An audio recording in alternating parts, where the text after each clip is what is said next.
ತಮಿಳುನಾಡು ರಾಜ್ಯದ ತಿರುಚಿರಪಲ್ಲಿ ಜಿಲ್ಲೆಯ ತಿರುವೆರಂಬೂರ್ ಪಟ್ಟಣದ ಕೂಲಿ ಕಾರ್ಮಿಕರಾದ 32 ವರ್ಷದ ಮದನ್ ಹಾಗೂ ಎಲ್ ವಿಜಯ್ ಬಂಧಿತ ಆರೋಪಿಗಳಾಗಿದ್ದು, ಬಂಧಿತ ಆರೋಪಿಗಳಿಂದ 3.7 ಲಕ್ಷ ರುಗಳ ನಗದನ್ನು ವಶಪಡಿಸಿಕೊಂಡಿದ್ದಾರೆ.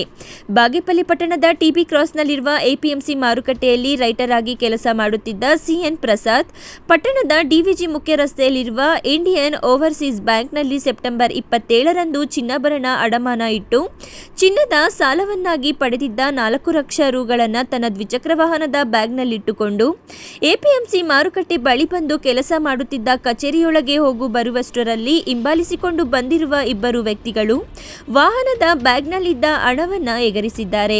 ಹಣ ಕಳ್ಳತನ ದೃಶ್ಯ ಕಚೇರಿಯ ಸಿಸಿ ಕ್ಯಾಮೆರಾದಲ್ಲಿ ಸೆರೆಯಾಗಿತ್ತು.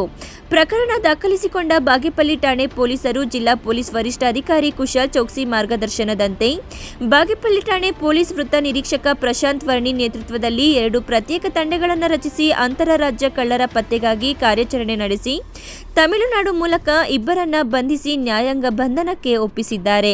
ಈ ಕಾರ್ಯಾಚರಣೆಯಲ್ಲಿ ಸಬ್ ಇನ್ಸ್ಪೆಕ್ಟರ್ಗಳಾದ ಪಿ ನಾಗಮ್ಮ, ಮುನಿರತ್ನಂ, ಸಿಬ್ಬಂದಿಗಳಾದ ವೆಂಕಟರಮಣ, ಸುರೇಶ್, ಮೋಹನ್ ಕುಮಾರ್, ಧನಂಜಯ್, ಮುರಳೀಕೃಷ್ಣ, ಸಾಗರ್, ಅನಿಲ್ ಕುಮಾರ್ ಮತ್ತಿತರರು ಭಾಗವಹಿಸಿದ್ದರು.